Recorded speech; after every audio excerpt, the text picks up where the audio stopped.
Hey there, viewers. Here's a thought. If the world knew your deepest struggles, would they see you differently? Drop your thoughts in the comments because Diddy's shocking prison medical report just leaked. And what doctors revealed is more serious than anyone expected.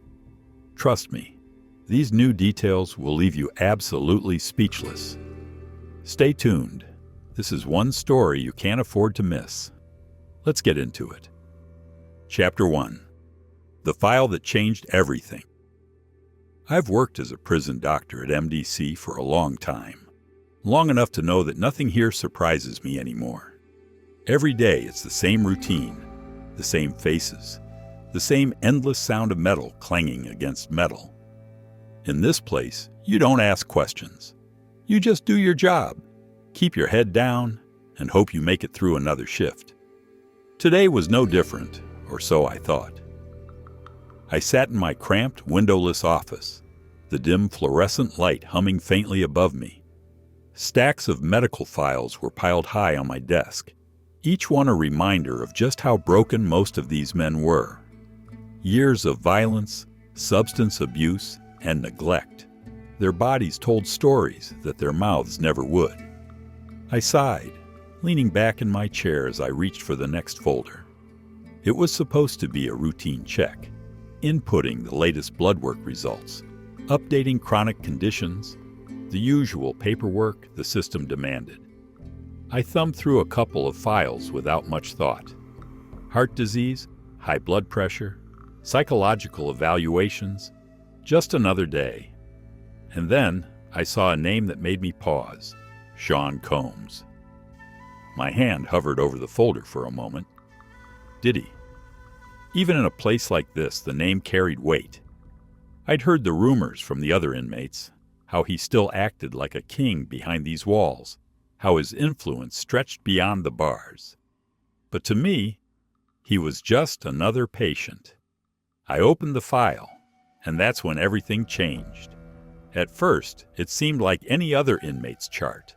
Basic vitals, recent physical assessments, standard intake records. But as I flipped the page, my breath caught in my throat. The numbers didn't make sense. I scanned the blood panel results again, my heart pounding in my chest. The abnormalities were severe, dangerous. Some of the markers were off the charts, levels I'd never seen in anyone else here. And the worst part? It wasn't just one thing. His immune system was compromised, badly. The blood tests revealed a series of chronic conditions no one had disclosed during his intake. But that wasn't the most alarming part. I turned another page and felt my stomach drop. Advanced immunodeficiency markers. I sat there, frozen. I'd seen my share of sick men in this place, but this was different. I leaned closer, scanning the results again, hoping I'd misread something. But there it was, clear as day, the signs of a serious underlying disease, something that shouldn't have been missed, something that someone had deliberately hidden. And yet, he didn't show it. The man who walked these halls carried himself like he had nothing to fear. While others crumbled under the pressure of prison life, Diddy still held his head high. No one knew what was lurking beneath the surface. Until now. I tried to shake off the unease crawling up my spine. This wasn't just a health concern. It was a ticking time bomb. If these results were accurate, Diddy wasn't just sick, he was dying. I couldn't help but wonder, did he know? Because if he did, he sure wasn't acting like it. And if he didn't, well, someone wanted to keep it that way. Chapter 2. The Hidden Truth. Behind the Numbers. I couldn't take my eyes off the report.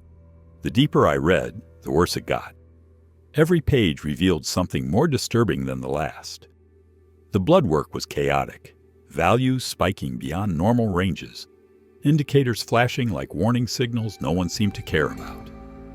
I'd seen deteriorating health in this place before. Years of drugs, violence, and stress take a toll on a man. But this was different. This was a body breaking down from the inside out. And yet, he didn't look it. I leaned back in my chair, glancing toward the small, grimy window that overlooked the prison yard. Diddy was out there, just like every day. Even in here, surrounded by concrete and steel, he still had that air about him, like nothing and no one could touch him. Other inmates watched him from a distance, some with curiosity, others with envy. But no one stepped too close. He still had power. And maybe that's what confused me the most. How does a man with a report like this still walk like he owns the place? I flipped back to the blood panel, reading the numbers again. Liver function tests? Elevated?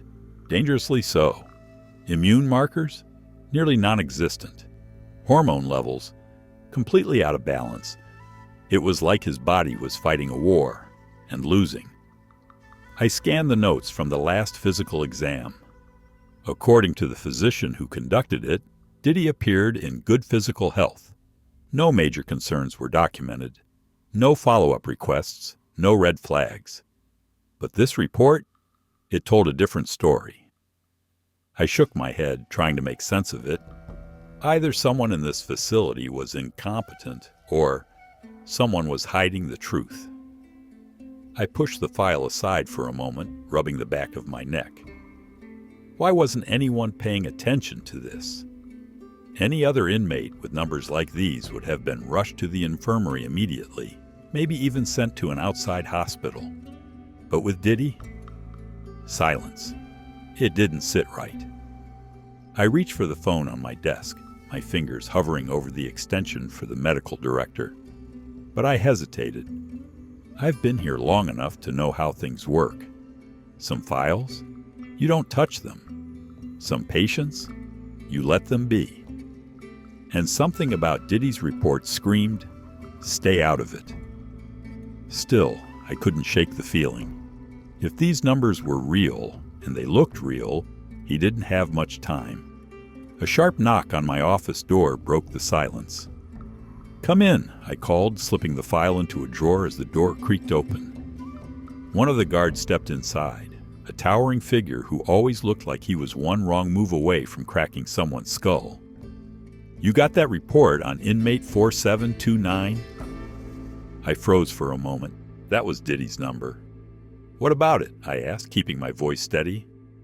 The warden wants it, the guard said, extending a gloved hand. Now. I hesitated. Something about this didn't feel right. Normally, inmate medical records didn't go beyond the infirmary unless there was a critical incident. But this was different. Still, I knew better than to ask questions. I slid the file from the drawer and handed it over. The guard took it without a word and turned to leave. And just like that, it was out of my hands. But the questions, those stayed with me. Later that day, I saw Diddy again, up close. He was being escorted back from the legal wing, his posture relaxed, that trademark arrogance still wrapped around him like armor. You'd never guess the kind of chaos brewing inside his body. He didn't seem sick. He didn't seem weak. If anything, he still radiated that same untouchable energy that had followed him his entire life. But I knew the truth, and the truth was, he was falling apart. For a brief moment, as he passed by my office window, our eyes met. And I swear, just for a second, he knew. He knew I had seen what no one else was willing to talk about. But instead of panic or fear, there was something else in his expression. Amusement, like he was daring the world to find out just how deep this really goes. Chapter 3. The Hidden Threat. I sat alone in my office, the hum of fluorescent lights buzzing faintly overhead. Diddy's report was still on my mind, those chaotic blood values and bizarre contradictions. But nothing, and I mean nothing, could have prepared me for what I was about to find next.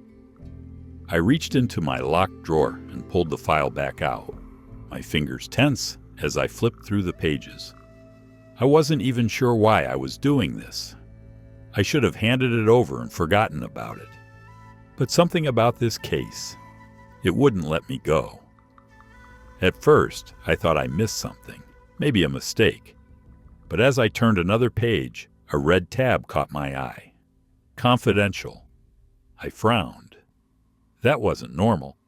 We don't put confidential tabs on routine blood work. With a quick glance toward the door, I made sure it was locked before I peeled the paper back. And when I did, my blood ran cold. HIV positive. I blinked. Once. Twice. My mind refused to process it. But the words were right there, clear as day. Not inconclusive. Not a false positive. Confirmed.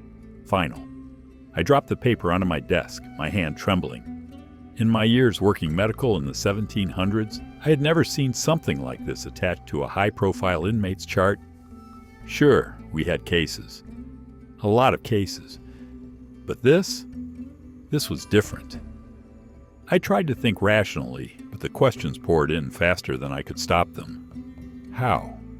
How does someone like Diddy, one of the most powerful and protected inmates in this entire system, end up with something like this? It didn't make sense. The MDC was locked down tighter than Fort Knox. Every interaction monitored, every visitor cleared.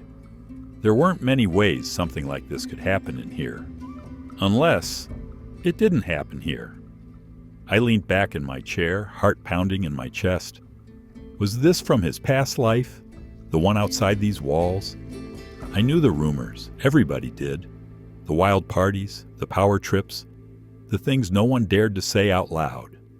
But those rumors don't show up in blood work. This did. This was real. I exhaled sharply, running a hand through my hair. And if this got out, if the other inmates caught wind of it, he was already a target. This would make it worse, a lot worse. I tried to shake it off, to convince myself it wasn't my problem. But I couldn't stop imagining Diddy out there in the yard, walking like nothing touched him, like he still owned everything. The way he held himself, the way the other inmates still backed off when he passed. He had no idea. Or maybe he did. Maybe that's why he acted like nothing could touch him. But if he knew, why wasn't he doing anything about it? I glanced back at the report. The viral load numbers were off the charts. This wasn't some new diagnosis. This was advanced. He'd been living with this for years. And whether it caught up with him inside or out, it was catching up. Fast. A knock on the door jolted me out of my thoughts. My heart leapt to my throat. For a split second, I felt like I was caught, like I'd seen something I was never meant to see. "Who is it?" My voice cracked slightly. "It's Adams," one of the other medical techs called through the door. "Inmate 4729's report. Warden wants it, now." Diddy. I swallowed hard. I wanted to tell him no, to make some excuse about needing to review the numbers again. But I couldn't, not with the warden's eyes on this. I slid the report back into the folder, pausing for just a moment as my gaze fell on those two chilling words again. HIV positive. I closed the folder and handed it over without another word. When the door shut behind him, I sat there, numb. There was no fixing this, no covering it up. The truth was in the blood. And the truth, it always comes out. I tried to go about the rest of my shift like nothing had changed, but my mind wouldn't let it go. Why wasn't anyone doing anything? Why wasn't this all over the prison? With an inmate like Diddy, news usually travels fast. But there was silence, almost like someone was keeping it that way. Later that night, when most of the prison had gone quiet, I saw him again. They were moving him back from the legal wing. 2 guards flanked him on either side, but it didn't look like they were protecting the prison from him. It looked like they were protecting him from the prison. He still had that same expression, cold, arrogant, unbothered. But for the first time, I noticed something else, a weight. like he was carrying a secret no one else knew. Except now, I did, and it terrified me. As he passed by my window, he turned his head, and our eyes locked. My pulse quickened. For a split second, I felt like he could see right through me, like he knew I'd read what no one else was supposed to. But then he smirked, like none of it mattered, and just like that, he was gone. But that report wasn't going anywhere. And whether he liked it or not, his secrets were running out of time. Chapter 4. On the Edge of Death. I've seen a lot working medical in 1796, a lot more than I care to admit.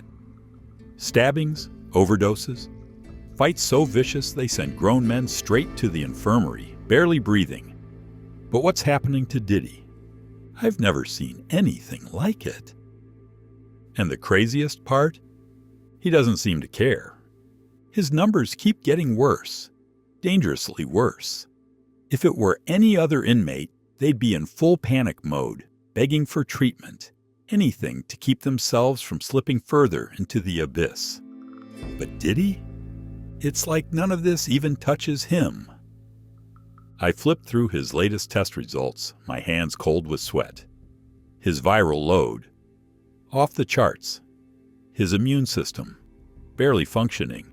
His liver and kidneys, showing signs of breakdown.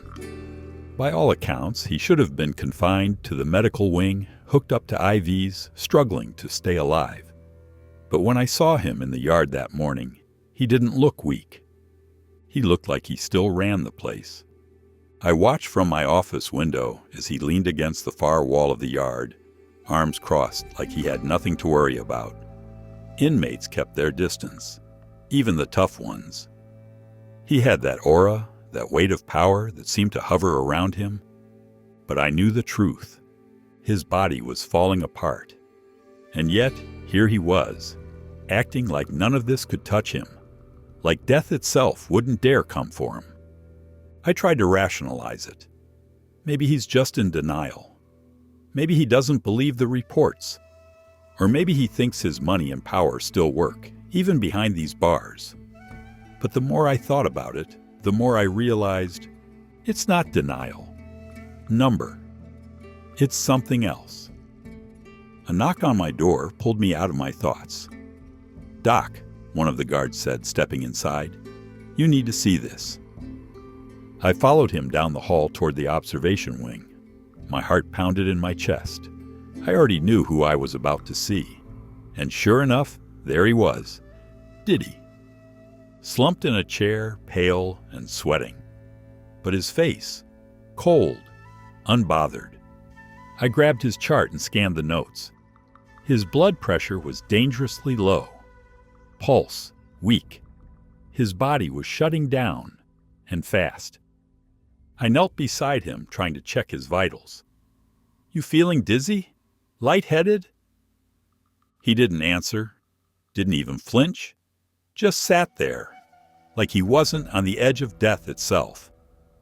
"Diddy," I tried again, "you hearing me?" Slowly he turned his head toward me, and the look in his eyes, chilling. "You worried about me, Doc?" His voice came out low and smooth, too smooth for a man this close to the edge. "I'm good." I couldn't hide my frustration. Good? The numbers didn't lie. He was anything but. "You're not good," I said, my voice sharper than I intended. "You keep going like this, you won't make it another month in here. Why aren't you asking for help?" He chuckled softly, like I had just told a joke. "I don't ask for help," he said, leaning back against the cold steel chair. "Not in here, not out there, never." I wanted to push, wanted to make him understand how bad it really was. But the truth? He already knew. And somehow, he didn't care. I sent him back to his cell, but the whole night I couldn't stop thinking about the way he looked at me. That cold indifference, that unshakable arrogance, like none of this was real to him. Why wasn't he scared? I've seen the toughest guys in this prison break down the moment they realize their bodies are failing. The fear creeps in, the helplessness. But with Diddy, there was nothing. The next morning, I expected to find him worse. Maybe collapsed in his cell or too weak to get up. But when I made my rounds, there he was, in the yard like nothing happened. If anything, he looked stronger. He walked the yard like he still owned it, like he still had the world on a string. A few inmates tried to test him. They failed, fast. And when one of them said something under his breath, Diddy just laughed. Back in my office, I pulled up his file again. Every doctor in this building had flagged his results. His body should have given out by now. So why hasn't it? I stared at his latest scans, trying to find an answer. And that's when I noticed something else. Something that shouldn't have been there. A private medical record. Locked, sealed, restricted access. I shouldn't have opened it, I knew that. But something about all this felt wrong. I bypassed the system locks and clicked into the file. And what I saw next? It didn't make sense. According to the records, Diddy wasn't receiving standard medical treatment. He was getting something else. Something experimental. Injections. Daily. I pushed my chair back, heart pounding in my chest. Who authorized this? Not the warden. Not the usual medical staff. This was coming from higher up. And whatever they were giving him, it wasn't supposed to be public knowledge. For a man so close to death, Diddy was acting like he had nothing to fear. And maybe now I knew why.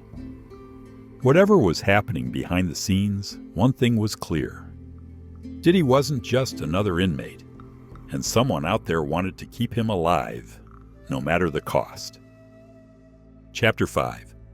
Too sick to stay. I've handled some rough cases at MDC, inmates barely clinging to life, broken bodies from fights, untreated illnesses that eat them alive from the inside out. But nothing, and I mean nothing, comes close to what I'm seeing with Diddy. By all logic, he shouldn't even be here anymore.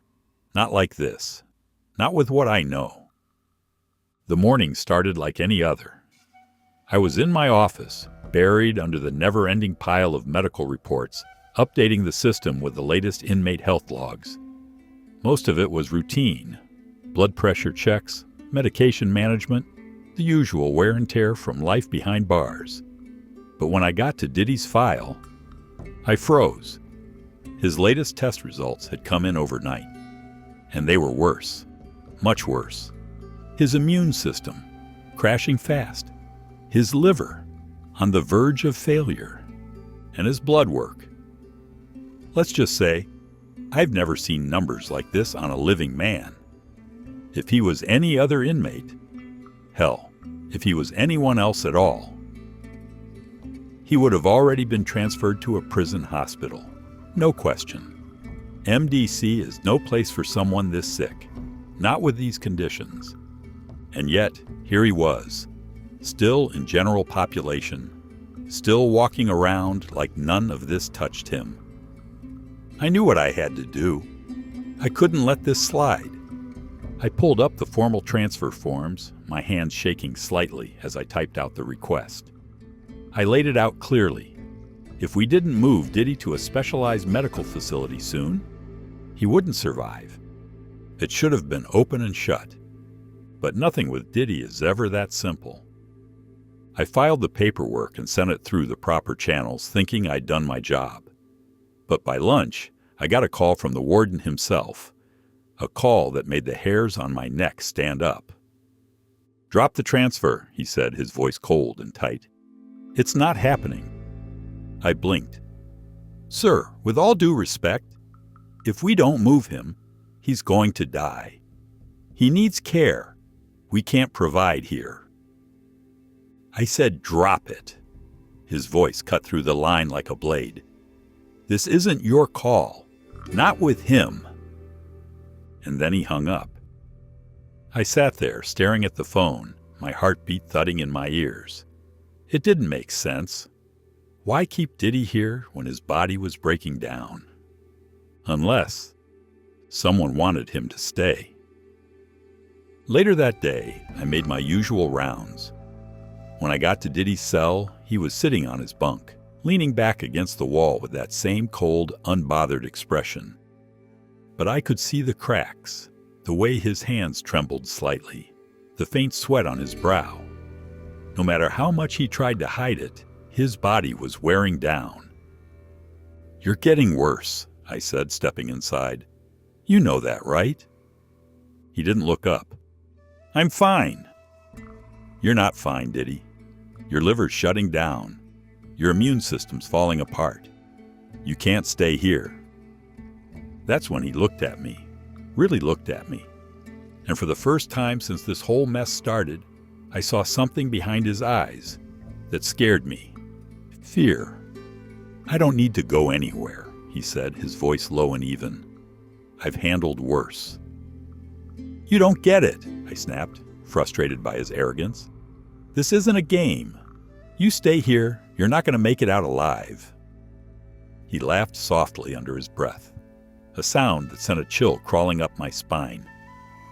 "You think this place can kill me?" He shook his head. "They've been trying for years." I wanted to push harder, to make him understand just how serious this was, but something about the way he spoke, like he already knew. And worse, like he didn't care. I left his cell, my head spinning. The whole situation felt wrong, and the more I dug, the deeper it went. That night, I couldn't sleep. I kept replaying the warden's words over and over. Drop it. Why? Why was Diddy untouchable, even when he was dying? The next morning, I tried again. I filed another transfer request, this time bypassing the warden and sending it directly to the Bureau of Prisons medical director. I wasn't going to let this go. But before the day was out, my request came back. Denied. No explanation, no reasons, just denied. Someone was blocking this at the highest levels, and whoever they were, they didn't want Diddy leaving MDC. By the end of the week, his condition had worsened. He barely touched his food. His weight was dropping fast. Every medical sign screamed the same thing. He wouldn't last much longer. And yet, through it all, he never broke. One afternoon, as I checked his vitals, I finally asked the question that had been eating at me. "Why are you still here, Diddy? Why aren't they letting me transfer you?" He smiled, a slow, knowing smile. "Because," he said quietly, "I'm exactly where I need to be." I didn't understand what he meant, not fully. But one thing was clear. Someone wanted him here. And as long as he stayed in MDC, he wasn't just another inmate. He was a secret they were willing to protect, no matter the cost. I still file a report every week, documenting his decline, laying out the medical facts, the legal obligations. But no matter how much I push, nothing changes. And as much as I hate to admit it, I'm starting to wonder if Diddy's right. Because in this prison, nothing touches him, not even death.